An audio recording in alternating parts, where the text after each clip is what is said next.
Yeah. Okay. Assalamualaikum warahmatullahi wabarakatuh. Alhamdulillah nahmaduhu wa nasta'inuhu wa nastahdi wa nastaghfiruh. Wassalatu wassalamu ala rasulil amin wa ala alihi wa sahbihi ajma'in. Qala rabbi shrah li sadri wa yassir li amri wa hlul 'uqdatam min lisani yafqahu qawli. Today we are honored to be with us Dr. Isham, Pawan, Ahmad for the third session of diskusi tokoh which focus on scholars and in commemoration of their passing away, which is 1988. 1988. The late 36 years already. The late almarhum Professor Fazlur Rahman, Professor of Islamic Thought at University of Chicago. We are honored because Dr. Isham was one of the students that Professor Fazlur Rahman ever produced. And today we are going to listen to his thought and also some intimate experience which has not been published in any books unless you're writing a memoir, probably. And he has his PhD dissertation is Avicenna's psychology, and he has also written about Mulla Sadra, which later on makes him an authority on Persian studies, and probably this becomes one of the things that one of the hallmarks of his Islamic thought. In this university, we use this as the textbooks, major themes of the Quran, which proved to be one of his best magnum opuses, discuss about the tafsir mawdu'i in a sense, but in a very systematic way of what he said, synthetic exposition as a departure from previous chronological discussion on tafsir. And we are going to listen more about it. Professor Fazlur Rahman's talk. Without further ado, Dr. Isham. All right. I hold it or? We can put it for All right. Assalamu alaikum. Thank you all for coming. Thank you for inviting me. It's a welcome invitation. It's always nice to talk about your teacher. Although, as I said, I'm probably his worst student. At the time when I was there, we had 3 imams from 3 communities. So Mustafa Sherich was also a student. Sheikh Ahmad Zaki Yamani, who also doing his PhD at the time, and Muhammad Nur Sudan. Imam Muhammad Nur Sudan, who was the chair of the fiqh committee, chairman of the fiqh committee of North America, and me. So you can see the comparison of how lousy a student I was, just an undergraduate from actually accounting and economics, starting to do Islamic studies with not much background before that.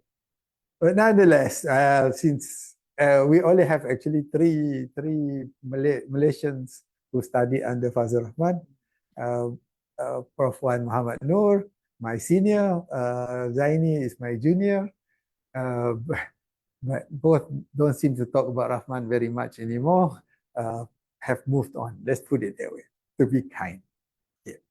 Now, why the interest in Fazlur Rahman? It seems that he is a very controversial figure. His history also is quite controversial. As he discusses, he doesn't back away from problematic issues.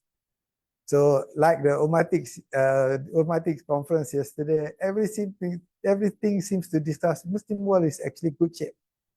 The Muslim world is not in good shape, and it's not just a political problem. You can have the best politicians, but if you don't have the right ideas and people don't subscribe to the right ideas, you will not find it. So Rahman gives this story, how he understands Islam. The Jahiliyyah approaches the Prophet and he asked them, what do you want? What do you want us to do? So it says, okay, you must believe in one God. So the Jahiliyyah leaders said, okay, one God is not a big deal. We also accept the idea of many, but we have an idea of an ultimate God. Then he says, you must treat your servant or your slave like you treat yourself. The idea of the human dignity. That they say impossible. Alright? So you find that the argument, yeah, basically that. So Rahman, unlike, doesn't approach the Quran, doesn't approach the Islamic studies from this idea of Aqidah, but it approaches it more from what the Aqidah is supposed to produce.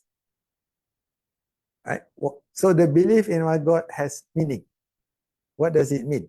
So we find today many problems of people narrowing what religion means.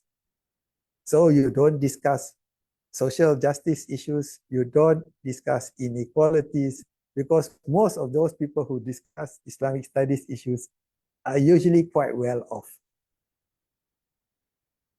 But it says, look, when you look at the Quran, it tries to ameliorate or try to resolve the differences within the rich and the poor. And that's why the idea of, even in the early Meccan verses, it talks, why do you pray if it does not change?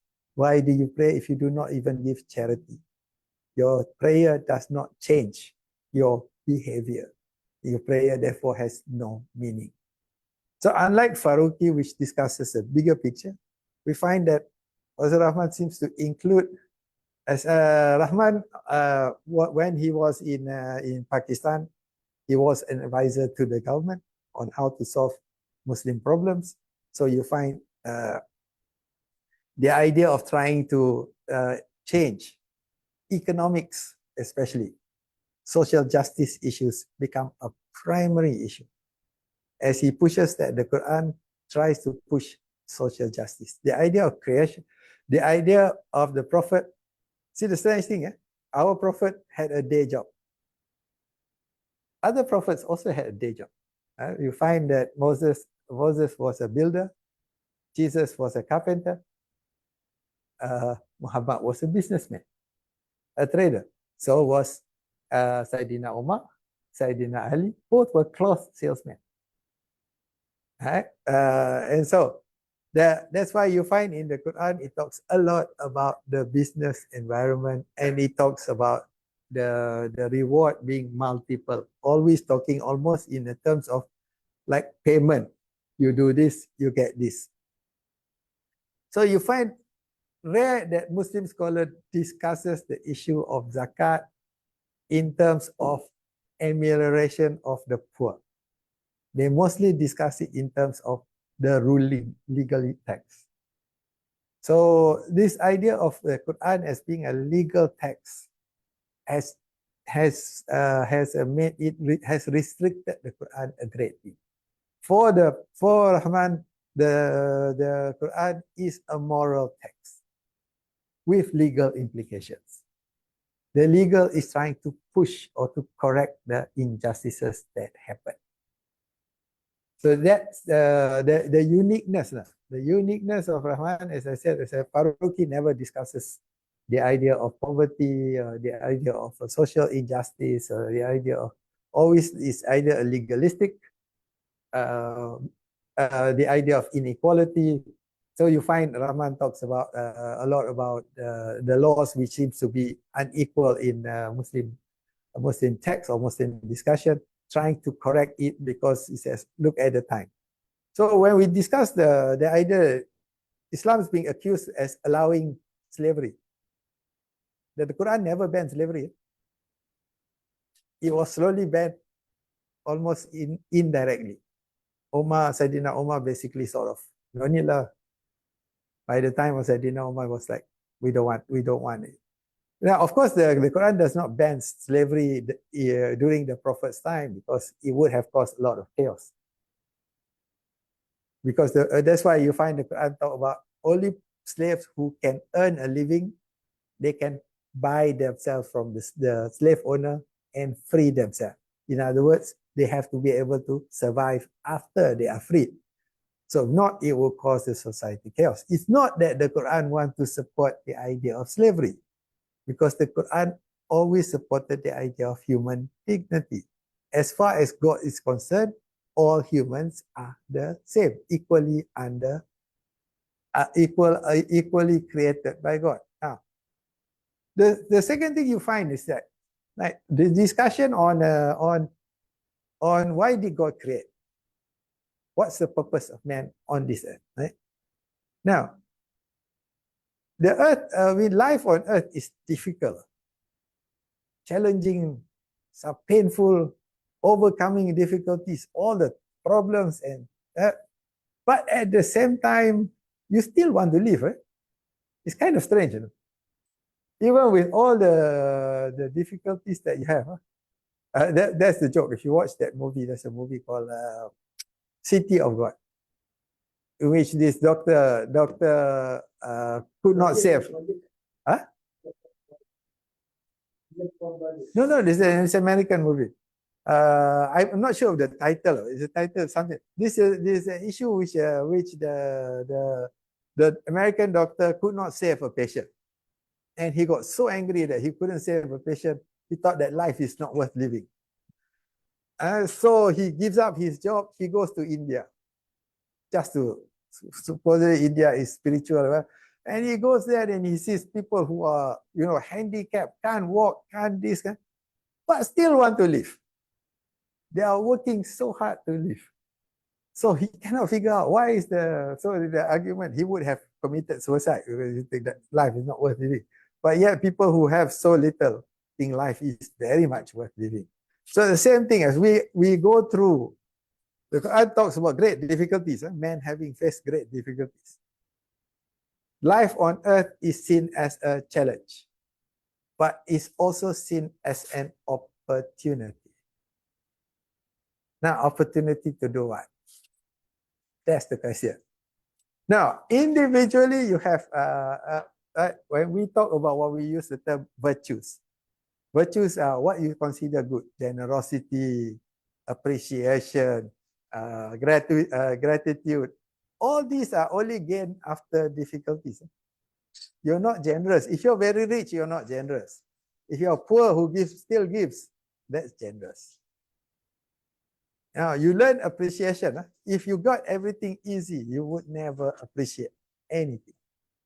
Like as I said, a simple one.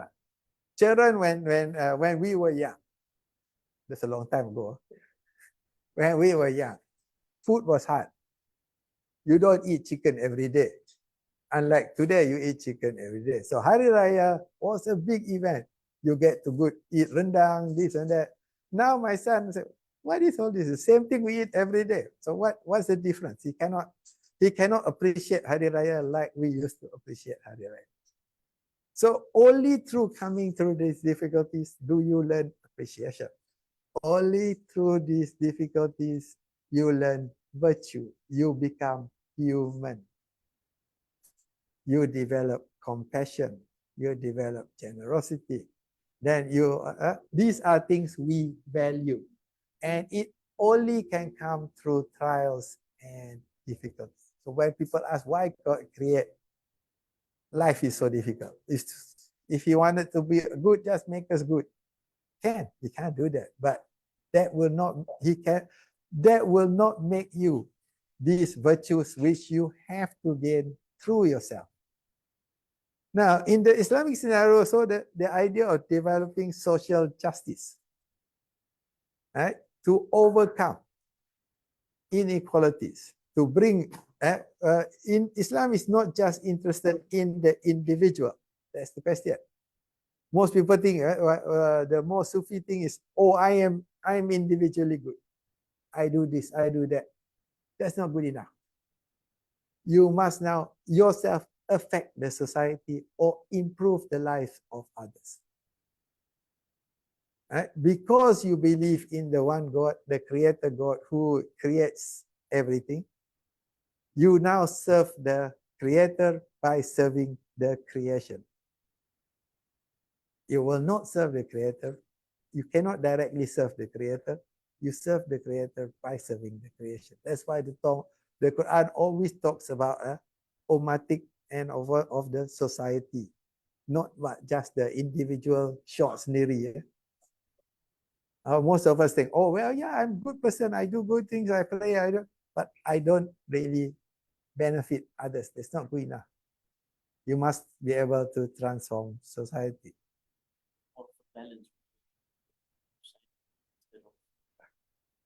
It's like this. When you say you believe in one God, how does that impact everything else?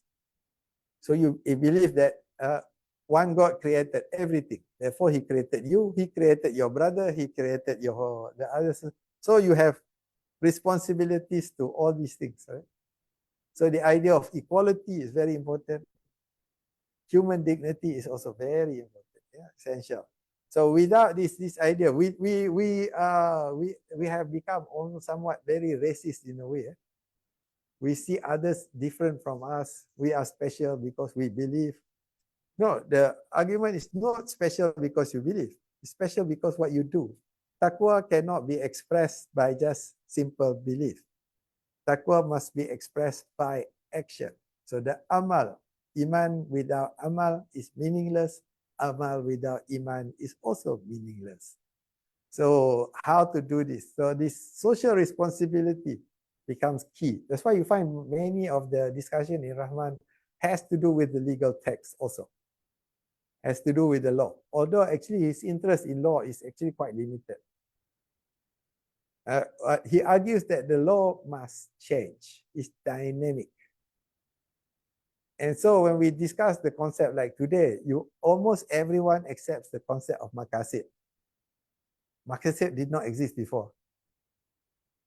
I know Shaybani Shaybani is actually 500 years, 600 years, somewhere around there.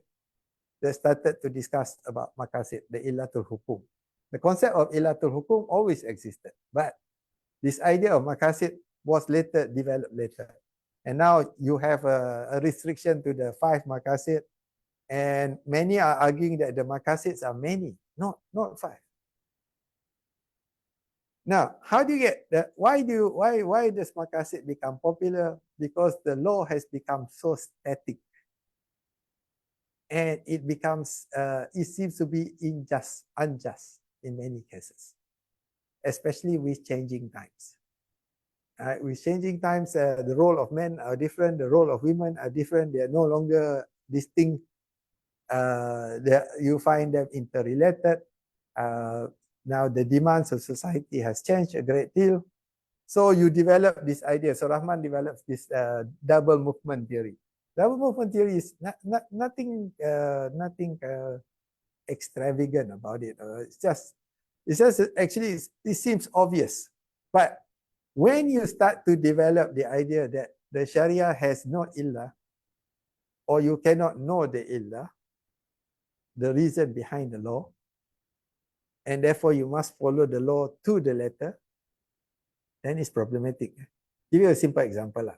In Malaysia, I have a cousin who insists on praying, even though she travels from Milai to here. I said, you can jamak with the no, cannot. This must be certain, she thinks it must be 90, it must be one way, it must be.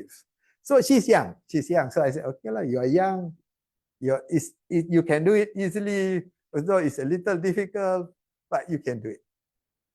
But when we were in the US, the Zohor and Asar joined almost from 1 o'clock to 3 o'clock. So if you have an exam from 12 o'clock to 3 o'clock, what do? You either pray earlier or you go into the toilet and pray. So many of us who follow ISTAC that it must be the journey that causes the problem, follow the idea. Many others said, look, it's not the journey, it's the difficulty. So if you have difficulty during the exam, it's difficult. So you can do the jamak. So you have to look at the illah. So when people want to follow a law or Islam, you will find when we try to explain Islam to people, we cannot be so rigid. I know semangat tu kuat, but after a while, dia tak tahan. susah. The difficulty becomes overwhelming, especially as you get older. So you want to find meaning in your action. So as we find the maqasid, the ilatul hukum. The ilatul hukum is not for God. It's for man. The susah is kesusahan manusia. So when we discuss the different one, the protection of property, the protection of akal, etc., etc., all this is protection for men. So the Sharia is for the benefit of the human community. It must not be seen as a rigid, unchangeable law. Kalau tidak, it will not have the impact or the function that you want. But I understand there's great reluctance to change the Sharia, because people think, oh, you change one, you change everything. No, you don't do that. This is idea of slippery slope idea doesn't really work. Now you find that if you don't change, the younger generation cannot understand why they are doing things. And everybody asks why. How does it benefit me? We ask that the law is not for God, the law is for man. So when we discuss zakat, zakat doesn't go to God, zakat goes to human beings. So the zakat, the rigidity of Islamic economics, I always have argument with Aslam. Oh, he will not change. If you are stuck with the idea of interest and riba only or mostly, although Aslam is a little bit more flexible, and then don't discuss why we are doing these things. The bigger picture of Islamic economics must be for the greater good. How to create an ummah which is not living in poverty, and therefore redistribution of wealth. The whole idea of zakat is redistribution of wealth. It's not giving God wealth. So this is so the human need. If the zakat, when Gordon Brown, the previous Prime Minister of UK, announced that paying taxes is an ethical issue. To pay, not to pay or cheat your taxes is unethical. We actually should argue that zakat is an ethical issue, as it makes you responsible for your brother. The idea of zakat is for the rich to give to the poor. Redistribute the wealth, as the Quran talks about redistribution of wealth over and over again. So the importance of fairness, not unlike the Islamic economics today, always talks about there are more capitalists than capitalists. So I have this one lecture I was listening to where the guy goes, so there was a famine, and the people were raising the prices because there was a famine, and then the Prophet never said that you should lower the price, and therefore, the market is perfect. Whatever the market decides in price fixing is fine, even if there's people suffer. So you use one hadith or one action to justify all this, whereas you have so many things in the Quran which talks about helping the poor, charity, etc., etc., etc. This is why we have problem. When you teach hadith, you find that the figure of the Prophet seems to be like Superman. But when you read the Sirah, he's very human. The Prophet cries when his grandson dies, his wife dies, his whatever. You find that his life is actually, there's a lot of suffering. And he does a lot of planning. He goes to war, he loses some, he wins some. There's a lot of things. But when you look at the hadith stories, you will find, the Prophet need to just pray to God, and then the angels will come and kill everybody. That doesn't happen. So you need to change your opinion. So the whole idea of Rahman was the idea of this double movement theory. Is that first, the Quran is a concrete text. It talks about things that actually happen. Yeah. Okay. Relax. Sembang dua orang ni pun. So it's it basically discusses with it discusses concrete problems, things that actual happen. That's why you talk about asbabul nuzul. Why did the revelation come down? It has an occasion of revelation. Right? Now you need to abstract from that that occasion of revelation a general principle, so you can apply to new situations. But that assumes that the revelation can be understood, can have a principle or a general principle. Thank you. From that, you apply it to the practical things. I think it's better to open the. I'm a little unprepared today. I had a death in the family. My cousin passed away, so so I was going to play. I was going to read out today these past 2 days, but yeah, things happened that wasn't supposed to happen like that. So I can respond to your questions rather than, but as I said, you probably think of many things that Rahman actually said today as somewhat common. But during his time, it was very uncommon. The idea of maqasid as being accepted is only recent. Most people had took the idea that the law is the law, that only is God's law. Therefore, you cannot change, you cannot do anything. So the idea that the law has a rationale, a human rationale, for the benefit of man is relatively a newer understanding of Islamic law. But it's a necessary understanding, because without it, I don't think if you follow your grandfather's teaching of Islam, your grandfather can accept things without question. You cannot.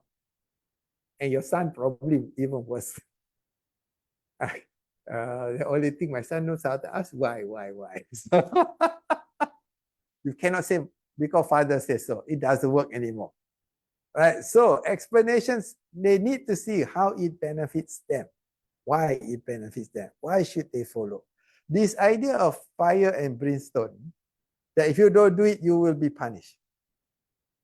Now, I have this argument against Syed Nakib. That's why I like Scott's paper, although I think it was a little bit problematic, a little harsh, but on the idea that you obey because you have to obey. You obey because it benefits you. It's the right thing to do, and it benefits you. The revelation is not for God. It's hudalinas. It's for the benefit of guidance for man, for the benefit of man. And therefore, if you just do the right thing because somebody will beat you if you don't, you will never appreciate that it's right. You must see it as right because it is right. And look, as I always said, if you look at the Quranic injunction, don't kill, don't steal, don't cheat, it follows your fitrah. You may not do it. I mean, sometimes you might steal, but you know that stealing is wrong. You have guilty conscience for taking something which doesn't belong to you. So you will find that nothing in the Quran tells you something which is against your own conscience, because it follows your fitrah. The God that created your fitrah also creates the law. It would be contradictory if God created this law, telling your fitrah that stealing is wrong, and then tell you in the Quran stealing is right. Is contradictory, and that would be unacceptable. So as I said, the understanding of Rahman is that, okay, he starts one of the more major ones, okay, last one. Now, one of the major ones is that you read the classical text, but don't read it as sacrosanct. I had this one student who came out and said, oh, I am Asharite, and I want to write something on Ashar. I said, look, you're a Muslim first. First thing first. Right? So you must see whatever Ash'ari says also from a Quranic perspective. There may be a lot of right. There may also be some wrong. But don't call yourself an Ash'ari. Call yourself a Muslim. So if we keep doing it like this, follow the argument, not follow the person. Whatever Ash'ari says, there are many things which he says. So some things are in full agreement, maybe some things are not.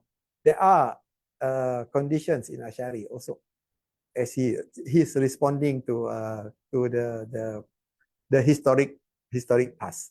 Right? So as we discuss it, we need to understand. And we understand and bring it to contemporary times. The principles are the same. It does not change. But the application can change. So law can change. As you see over AI also has benefits. But we will learn that AI also has lots of benefits. Can also have lots of harm. But the principle is it can have a lot of benefit.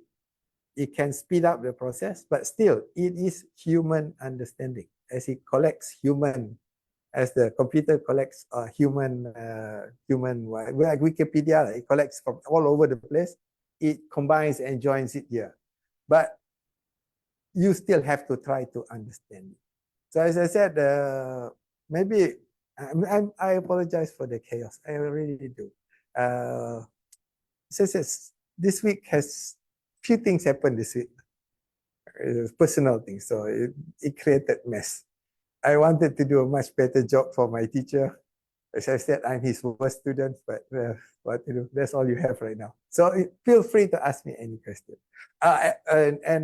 For character-wise, you have never seen a more humble man in your life. I have never seen a more humble man in my life.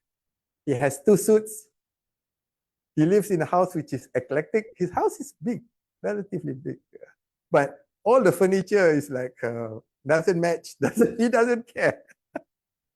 He wears two glasses because he's also short-sighted and long-sighted. So he just, instead of wearing what, he just doesn't care. And for man, he's a typical Pakistani. He's afraid of his wife. And when he writes, he goes down into his basement. He doesn't come out until the book is finished. His wife will go and send food outside the door.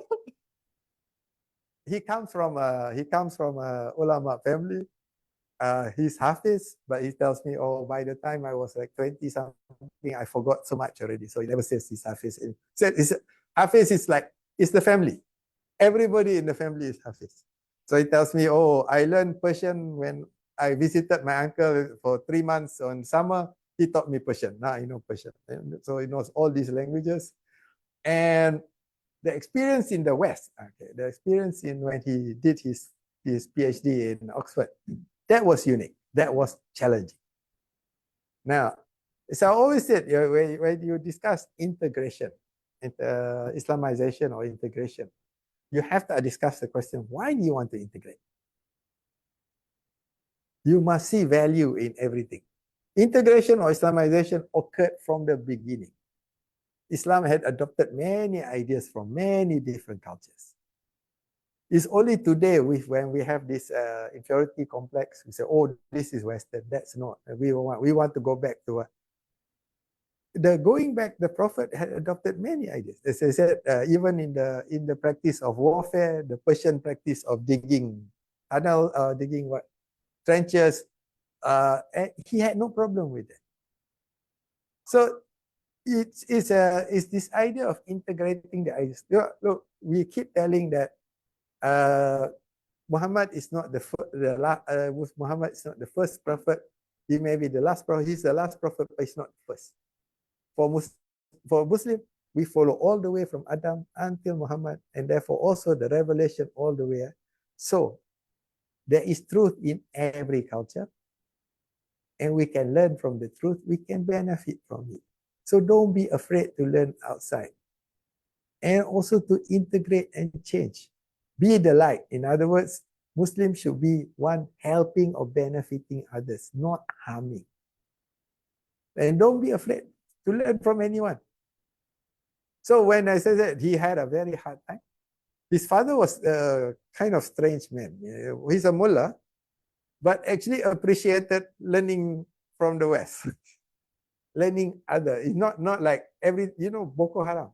I had a student who's Boko Haram. who's from Nigeria. Boko Haram means West is haram. Boko means West in Nigerian, haram.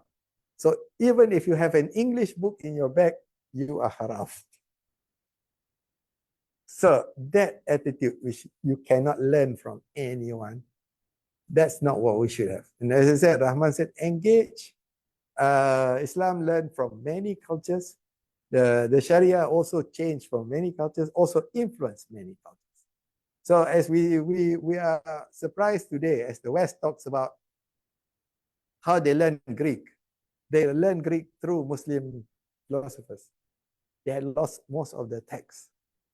So it was many, the transmission continued through the Muslim philosopher. And we find also many ideas which is modern today actually were very much whether your idea of Newton's idea that the center of the world, center of the universe is the sun, can actually be seen by many certain Muslim scientists or philosophers. We are not rigid. We learn from everyone. So hopefully today we have this, no longer this inferiority complex. And don't think of the past as all that great. Not everything is great in the past. There were a lot of mess, a lot of problems. So that one also, you learn from the past, but you don't see the past as sacrosanct, meaning that you must follow everything. So you need to reinvent your future. I think the idea of inequality has become worse and worse, even in Malaysia. The gender inequality also is pretty bad. That needs a lot more thinking.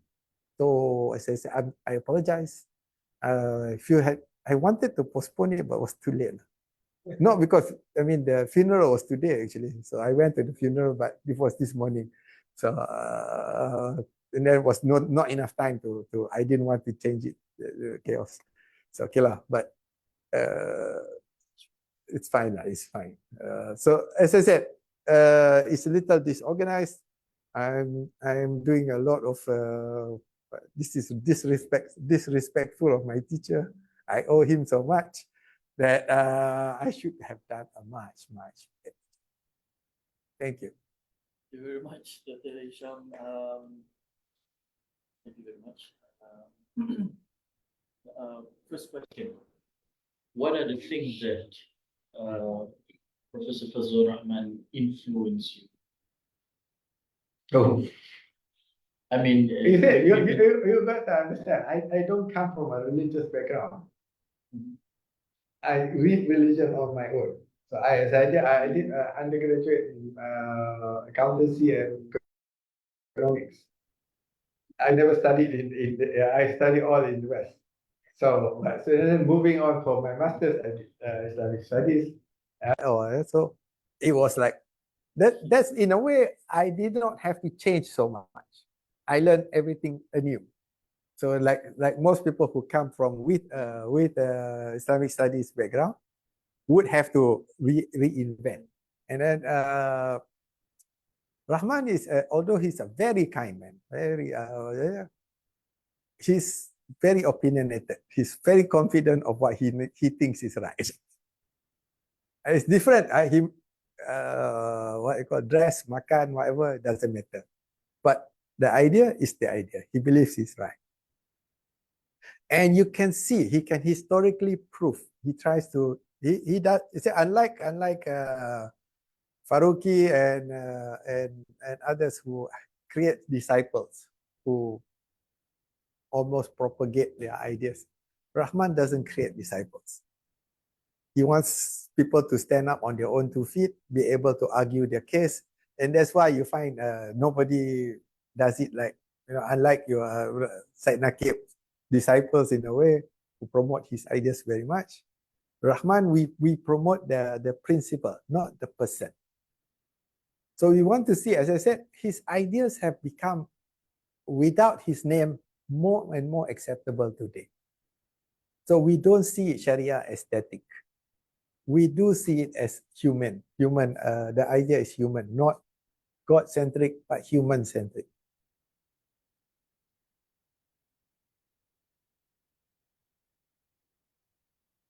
So,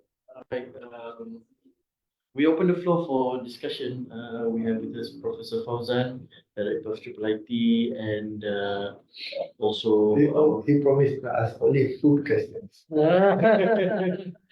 also probably Prof. Aslam is following online. No. Sorry, sister, what's your name? From? You don't know? Huh? His sister. Oh, okay. Adalah resemblance. Ada resemblance. Okay. So, ask me question. What? Betul Isham, nak tanya sikit tentang adakah Fazlur Rahman ni ada komen tentang Islamization of knowledge pada zaman ni? Any Actually, I brought Syed Nakib to meet Fazlur Rahman. Oh yeah. You brought Syed Nakib? Yeah. Well, Syed Nakib nak jumpa. Ah. So he came to. You are the gatekeeper. Not gatekeeper. I know the address. Zaini wasn't confident about the address. He asked Zaini, but Zaini wasn't confident. So he kata dua-dua pergilah, saya pergilah really. So in a way, I did. Yeah. Syed Nakib at that time was already in Wisconsin. He was, I think, the chair or higher chair or something like that. Or he came to visit his daughter or something like that lah. So at that time he baru buka ISTAC. And so he actually went there to invite Rahman to come and teach at ISTAC. Oh, you invite Fazlur Rahman ke ISTAC? But Rahman, I think the last triple IT when Faruqi died or was killed, he wrote the book Aegis punya article on Islamization juga, his sense of Islamization. His argument is both positive and negative in a way. And he argues that, look, you cannot see Islamization as mechanical. So you just take out whatever parts, put in whatever parts. So dia kata it's organic. Right? Now many questions of the West, we talk about ethical questions where science don't discuss ethical issues.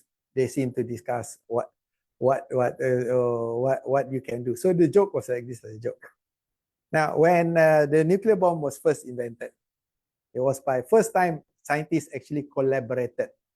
First time, scientists don't like to work with other scientists. First time they collaborated, and Oppenheimer had used this idea. You can do it. You can do it. You're brilliant. You can do it. So they actually created the material. Then suddenly realized, oh, this is a bomb. This will kill millions of people. And then they all wrote to the president, never use this thing. Yes, we created it, but never use it. You give to the military a weapon, and you tell me you cannot use it. So they did not think of the consequence of their action. So we are concerned about when you learn, you do things. The knowledge must have implication, ethical implication. Kita kena faham. You don't just create the thing and then say, oh, lepas tangan. This thing is used as a bomb. It's a bomb. But I am brilliant. I can create bomb. No, you have to be responsible for what you have created. So when we discuss it, Islamization is not new.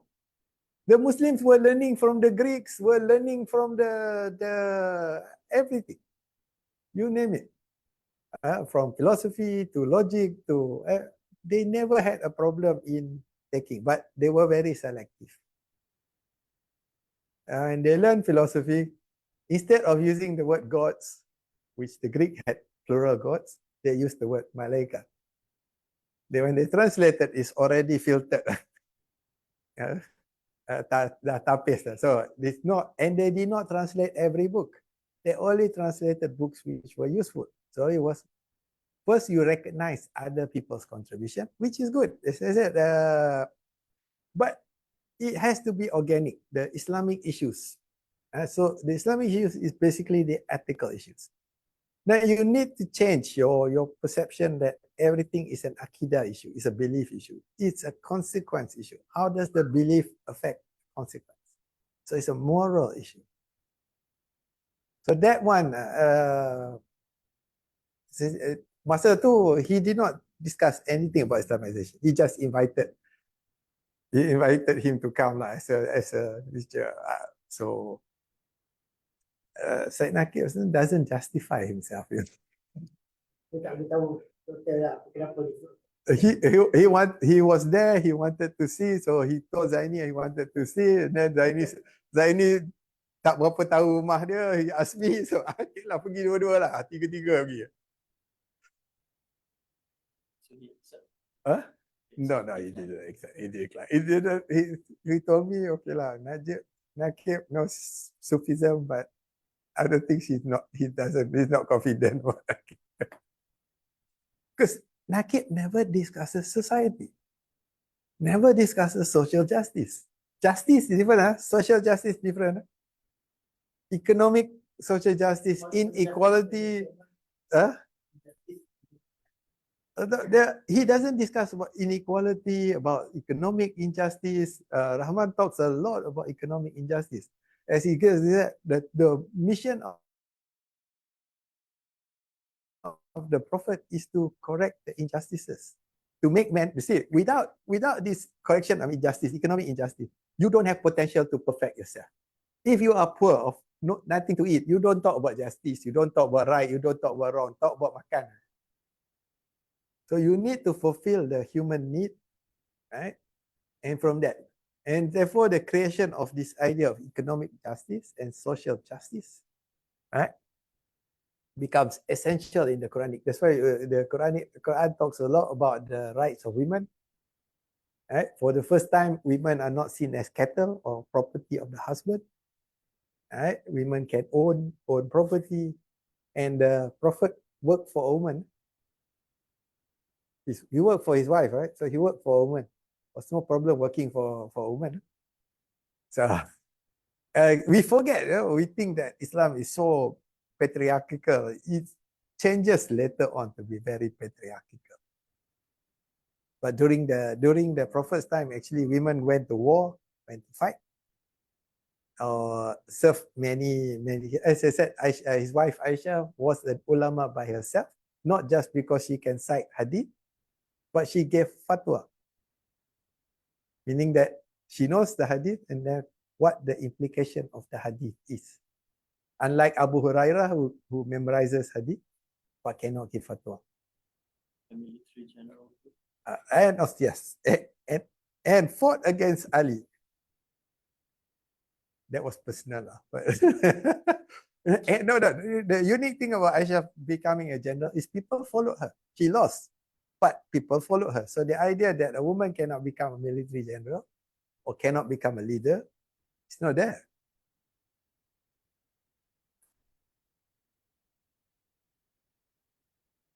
You were mentioning about zakat should be perceived as an ethical issue.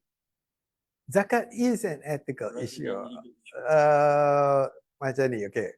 For some strange reason, right? You are fixated by the amount of zakat as always being 2.5%.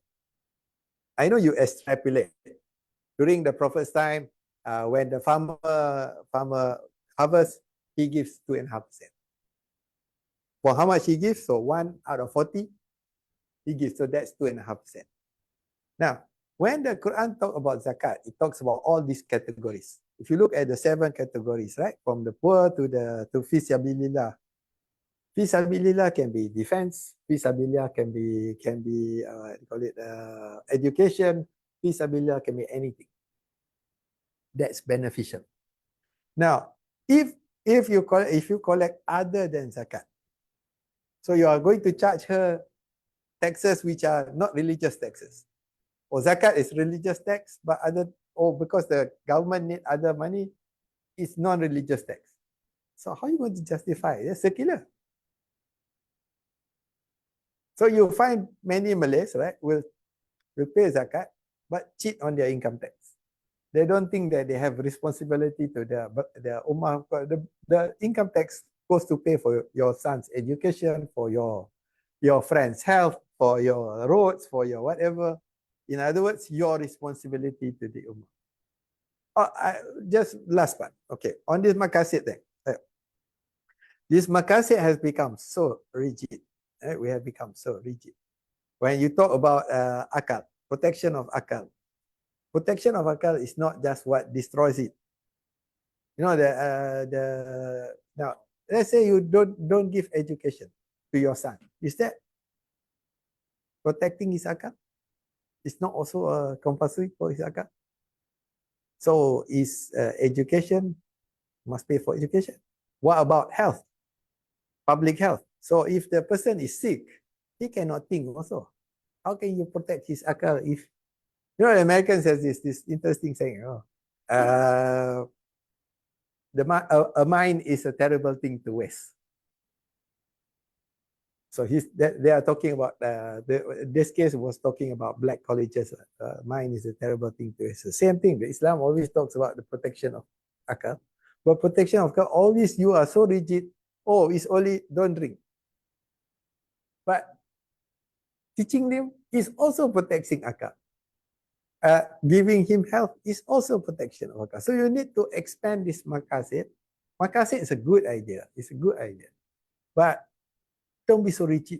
And then come to modern times. I understand education or health is restricted by the ability of the government, how much money the government has. But the government should see it as also a maqasid. And that way, when we do it that way, others, it's like the Chinese community is sponsoring Chinese schools. It's amazing. I mean, the businessman or whatever, whether alcohol ke drug, itu lain cerita lah. Tapi the community seems to be. So why are we not like that also? Yeah. Fazlur Rahman have many Malaysian students. Two Malaysian students, one, other one is another one. But the other one is full loyal fan and support rakyat atas. But you are the other way around. Not really support. But you are okay, you respect him. But you have differences. What went wrong? I mean, you or him or That's you know, I am roommate. I'm roommate to Mano. I don't mention it. What Mano is my roommate. At least for a short while. For a short while, he was my roommate. He was my senior. Masa bujang dulu. He's changed a lot. What Mano was the. He said you changed a lot. You cannot imagine. Malaysian used to travel. Malaysian used to travel. Just look at the phone book. Kalau ada nama Melayu tu, ada nama Melayu sikit, telefon Melayu ke? Boleh tumpang tak? Boleh tumpang. So they wanted to just, most cases, just to sleep the night. Makan tu lain cerita. Ratna was cooking every day. People feeding people she never heard of. Oh, kesian Ratna. But dia pandai. Dia beli ayam tu, dia masak oven, masak tu je lah, makan. So it's easy cooking, but she was cooking every day to people who she never heard of. And Makno was a student leader. And so that's that change. He's now very kind of elite in a way. You know, the joke was itulah Makno cerita just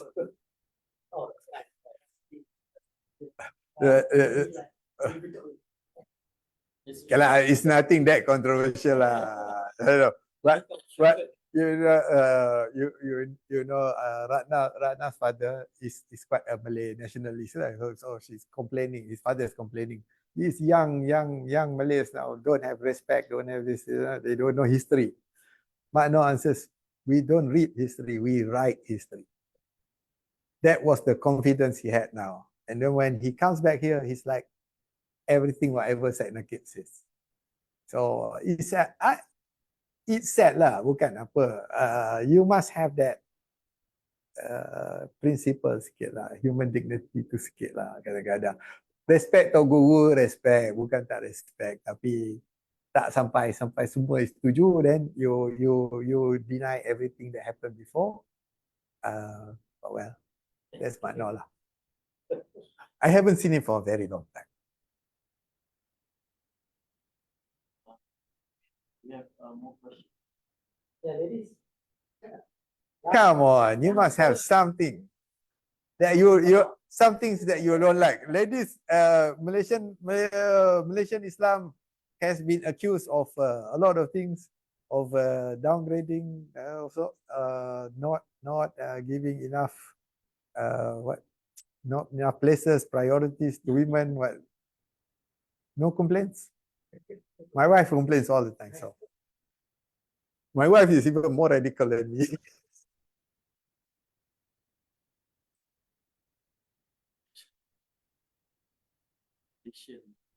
How we should reorient our perception towards it as something of service for humankind. Yes. Right.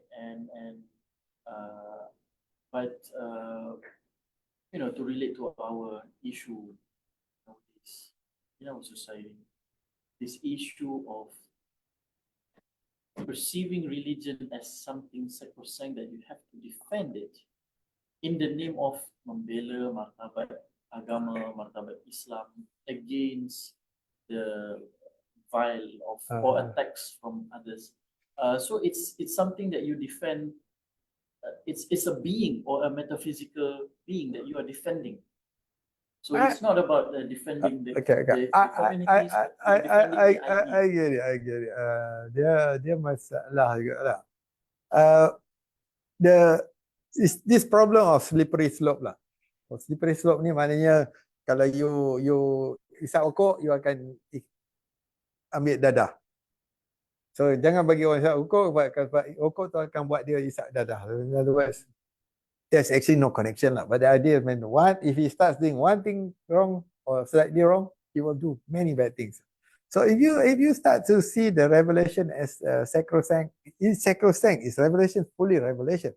But the revelation has an asbabun nuzul. In order to understand the revelation, you have to understand the context of the revelation. It comes with the life of the Prophet. I am more and more interested in Sirah than in Hadith now. When I read the Sirah, you see the challenges of the Prophet, how he overcomes it, how he does it. God is not helping him like Superman. He's not getting everything by just minta Tuhan dapat.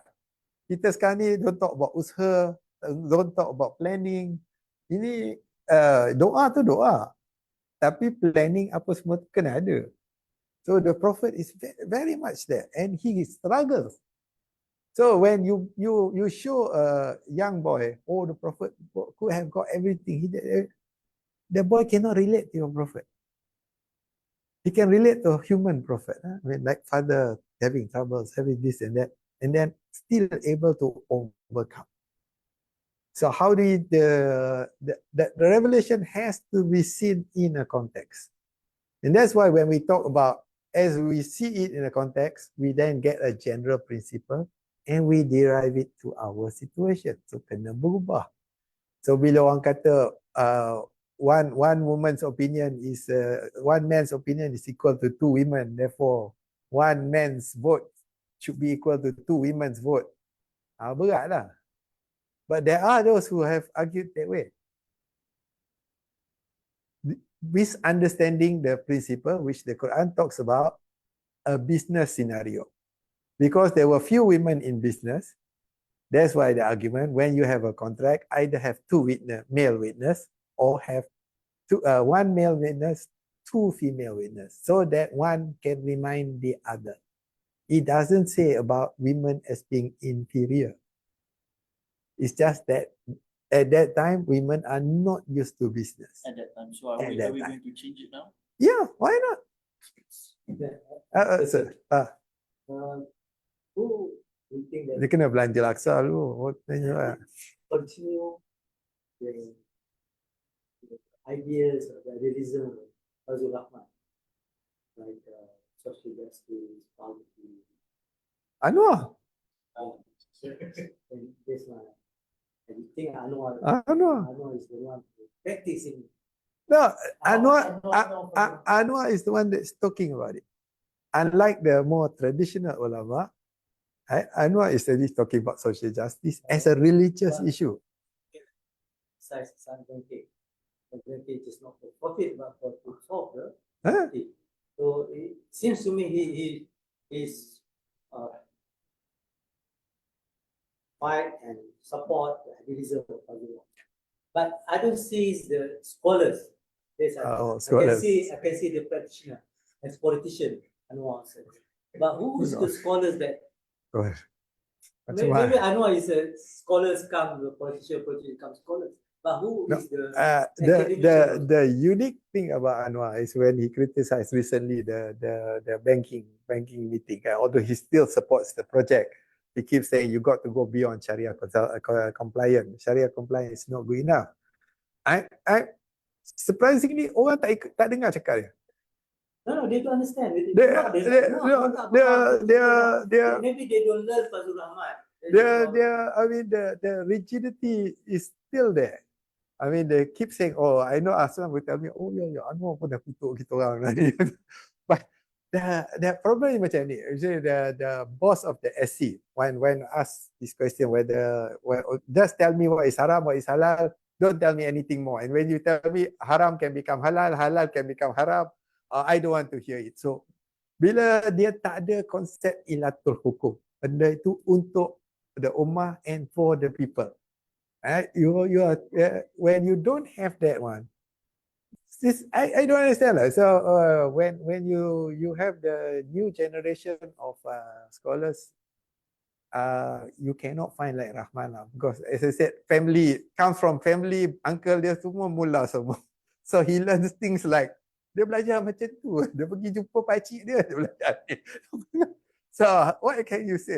It's exception. But kita ni terlampau elit lah. Ulama kita tak suffer like the common man. Don't realize the problem. Yeah, but that's a different thing lah. Because he had the experience with becoming a policy maker. So when you become a policy maker, now you have to deal with the law, with the human problems. So all those issues become an issue. So there are other experience. Macam Anwar lah, you have now dealing with actually the large masses are talking about the bread and butter issues. How to make these bread and butter issues a religious issue. So kita buat ni, kita tolong orang ni because of our religious conviction. So when the Islamic banking is changing a bit because of Standard Chartered, ethical banking. Standard Chartered cerita pasal ethical banking. And because dari barat tu, the Islamic banking goes west and then it starts to come back. So now, they said the money in the west now say, what's the difference? They cannot see the difference. Where is the ethical component? And now ada lah syariah tu cakap sikit-sikit. Syariah consultant tu cerita sikit-sikit.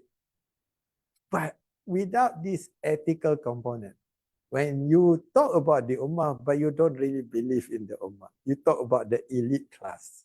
You don't realize the distributive justice. Kita always talk about the Prophet didn't leave anything to his son, was relatively very poor, lived a very bagi semua apa benda kan. Kita sekarang ni talk about ideal macam orang kaya. That susah lah. But I agree with you lah. I don't know. We wait for the AI to solve the problem. I am his worst student. I admit I am bukan isu lawyer. Isunya bukan he has influenced actually a lot of scholars who are not his student. And people through his books, people now see a more rationalistic approach. Dia kata dia, look, kita ni marah ke akal buat apa? Tuhan yang buat akal. Tuhan yang buat revelation, Tuhan yang buat akal. Kalau Tuhan buat akal yang jadi jahat, masalah lah. So kita kena guna akal dengan cara yang betul lah. Tapi akal, what makes man special is akal. His use of reason. Right? Dia bila akal ini di-abuse dengan hawa, itu masalahnya. Where you are short-sighted. You don't see the good. Right? So you want the immediate good instead of the long-term good. Macam you all lah, okay, belajar kan. Belajar ni susah weh. Sampai 4 tahun baru dapat graduate kan. Ataupun PhD master ke. Tapi masa buat tu menyumpah tak habis. Tapi bila dapat tu, you realize that you learn something, you gain a lot, right? Then you appreciate it.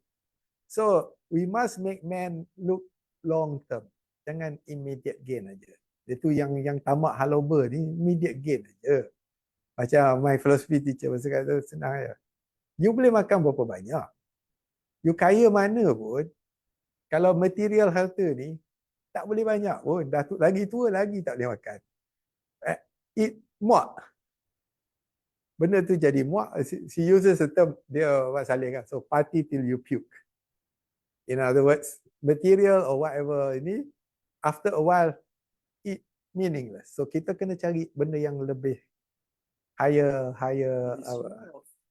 This obsession with accumulating wealth. It's not something about necessarily that you need to consume. Say for example, I agree. a billionaire Yeah. wearing simple clothes. Oh no, Simple clothes. wealth, wealth ini status. Yeah. Orang ingat Elon Musk ni pandai sebab dia kaya. Tak semesti dia pandai.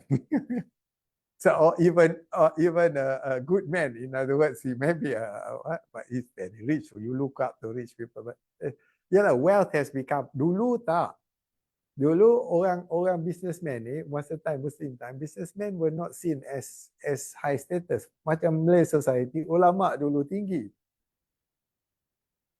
Yang businessman ni actually bawah, tapi sekarang ni because we are very capitalist society, we measure people's intelligence, people's contribution by how much wealth they have. Whereas it's not that case. But I agree with you lah. I don't know how to make ulama more concerned about poverty or more concerned about need. Dia masalah kat Malaysia, it is seen as a socialist issue. It's not seen as a. So when Jomo talks about it, he goes, "Oh, this is Jomo is socialist." Padahal syarikat Islam tu di Indonesia tu always talking about economic issues. Malaysia ni kurang sikit. So dia jadi very ritualistic, rigid ritualistic. You boleh tengok orang miskin tapi orang tu sembahyang tak betul, marah betul. Tapi orang tu tak makan, tak kisah. Susah lah. So how you have to figure out lah how to you tell me how your Islamization makes them more compassionate. What I notice is besides ritualistic approach, our concern with economic injustice propels this idea of empowering people through entrepreneurship.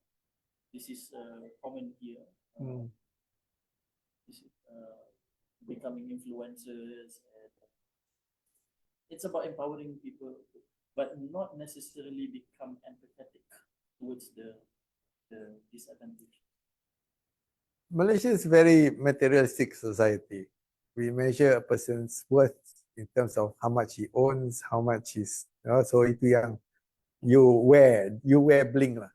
We are as American as anyone else. So although we talk about religious punya ini, but the bling seems to matter. Even orang kampung, orang kata, you ingat orang kampung ni tak materialistic, you're wrong. Dia tengok kereta apa you bawa. But that's the changing culture lah. How you want to change that? It's interesting lah, the way Anwar presents himself, right? He always talks about the distribution of wealth, how to become more fair, how to become more compassionate. I would have assumed the more religious you become, the more compassionate you become. But in many cases, that's not the case.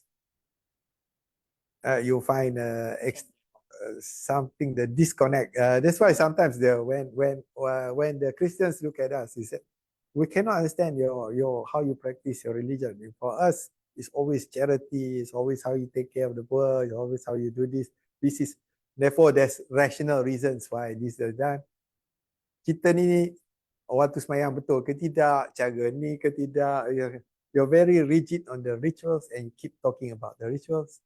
And it doesn't seem to have consequence.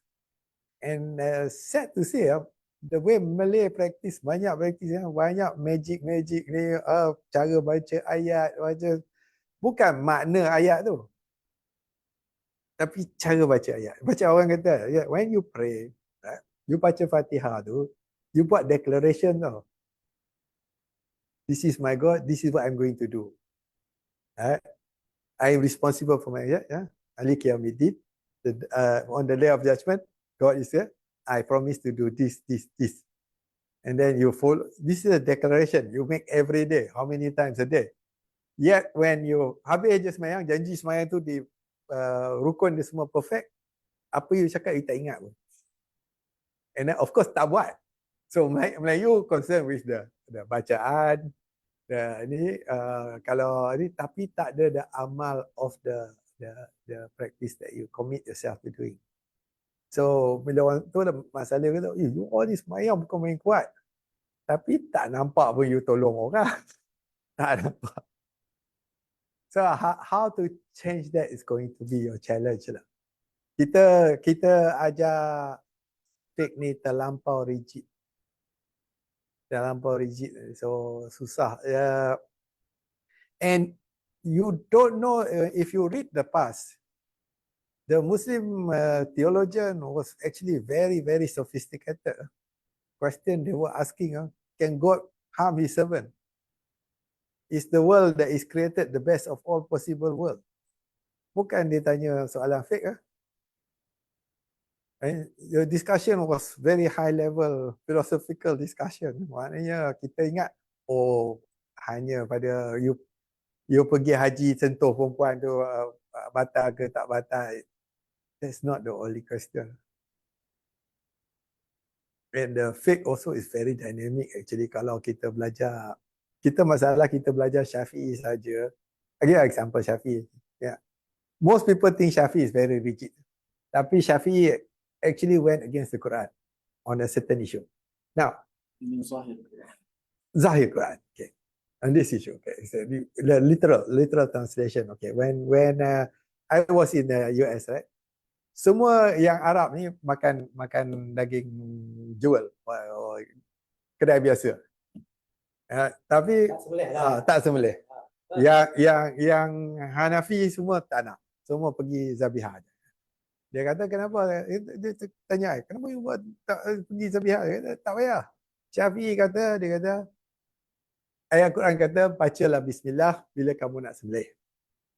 Dia kata ayat orang tak nak beli pada these two butchers. People did not want to buy from them because they thought they were non-Muslim. So the verse comes down, read lah, openly read the verse and then slaughter. Alright? So they did that, people started to buy from them because now you know they are Muslim. So the Syafi'i kata pada orang yang kalau you tahu dia Muslim, tak payah baca, tak apa. So Yahudi yang Kristian yang tak yang diterima as kitabi tak baca bismillah tu tak sah, masih sah lah sembelihannya according ni dia this interpretation. So they actually went against a literal translation. So you want to find, of course, most cases Syafi'i is actually quite rigid, but in this case he's not. So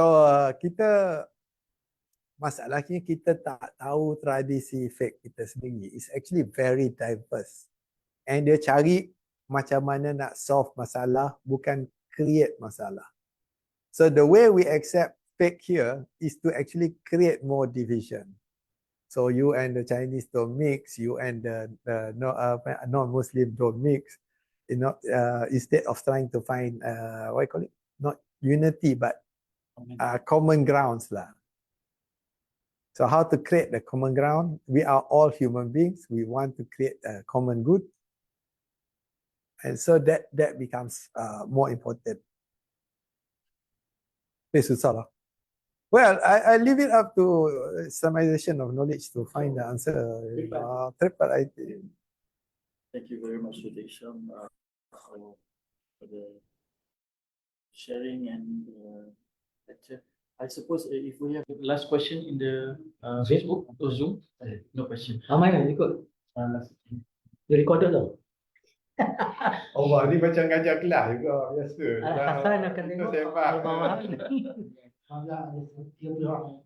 Okay, so thank you very much, Dr. Isham, and we hope to to benefit from this, and we could still consider if there are some questions, because a lot of things that Dr. Isham raised today is quite contested and debatable. So It should be debatable. It should be and debatable. debated. So dia tak ada kati. Dia It's tak not ada final. binding. You tak payah ikut saya. Kau dah salah. Dia bukan ulama. Dia kena ikut hujah. Jangan ikut orang. But the person is the hujjah. No. The hujah is the hujah. Not the Hujatul person. Islam. No, hujah is the hujah. Right. So thank you very much for those following us on Facebook, Zoom. We hope to see you inshallah next week with a new topic. Who? Wei Yan. Inshallah. Oh, Rian. Wei Yan. The topic we will finalize later, but He most likely talk about AI application between Kelantan and Kuala Lumpur. oh, Islamic application. Yeah. wow. This is PhD research. Right. And the future, they study AI and the future in Kelantan and Kuala Lumpur. You boleh buat lah. The AI tanya Syafi punya opinion on this, and he finds all the Syafi. The presentation by your, I believe, friends, nama Adib, Dr. Adib. He present. So happen the chat GPT Gemini ni, but sometimes Salafi, sometimes is what Syafi. They buat fatwa based on the language, based on the which region you are asking from.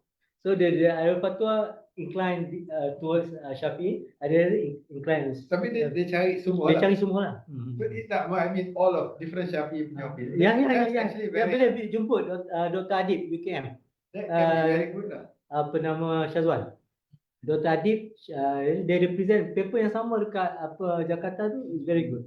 How So in that way it's positive because it save you the time from